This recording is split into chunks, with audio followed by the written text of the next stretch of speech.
माझ्या उपक्रमाचे विषय आहे गटार व ड्रेनमध्ये असलेला कचरा साफ करणे व उपक्रमाचे नाव आहे गार्बेज डिस्पोजल मशीन।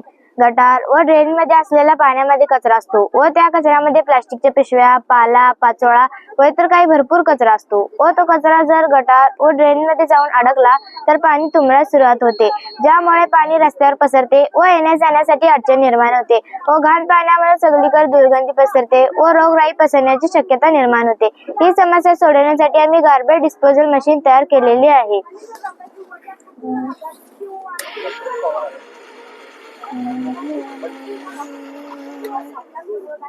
या मशीनला जर प्रत्येक गल्लीच्या गटाराच्या शेवटी बसवण्यात आले तर याचा खूप मोठा फायदा होईल। या मशीनला जर प्रत्येक गल्लीच्या गटाराच्या शेवटी बसवण्यात आले तर याचा खूप मोठा फायदा होईल। गटारात पाणी तुंबणार नाही, कचरा आपोआप एका ठिकाणी जमा होईल, सफाई कर्मचाऱ्यांना दररोज गटार साफ करण्याची गरज नाही, ज्यामुळे रोगराई पसरणार नाही व नागरिकांचे आरोग्य चांगले राहतील। महत्त्वाचे म्हणजे स्वच्छ भारत अभियानास आपल्या खऱ्या अर्थाने मदत होईल। धन्यवाद।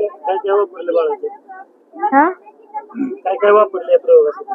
चैन wheel, DC motor, MS pipe, gear box, solar panel,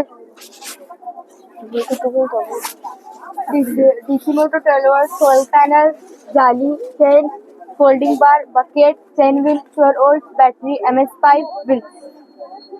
अंदाजे किती खर्च येतो याला? 3000।